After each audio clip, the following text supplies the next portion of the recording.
आजचा सोमवारचा दिवस, लिंबू पाण्याची सुरुवात झाली सकाळी आणि आज उपवास धरलेला.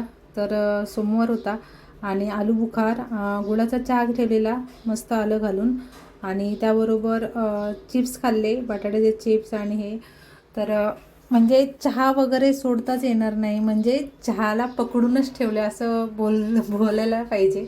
आणि दुपारी फक्त दही आणि राजगिऱ्याचा लाडू आणि रात्रीचं मस्त असं शेपूची भाजी, डाळ, भात, खीर वगैरे पण बनवलेली, पण मी खीर काही खाल्ली नाही. परत दुपारी तोंडलीची भाजी बनवलेली, ती पण होती. तर हे एवढं जेवण झालेलं आहे. हे तांदळाचे पापड केलेले आहेत आणि दुसऱ्या दिवशीचं वजन आहे 77-15. 2 दिवस त्यावरतीच वजन राहिलेलं आहे, अडकलेलं आहे. आणि संध्याकाळी मग पहिला मंदिरात वगैरे जाऊन आलेली, तर ते पण पुढे अटॅच करते. छान असं आमच्या इथे मंदिर आहे, तर मंदिरात मस्त असं सजावट झालेली आहे. आणि चला आता आपण भेटूया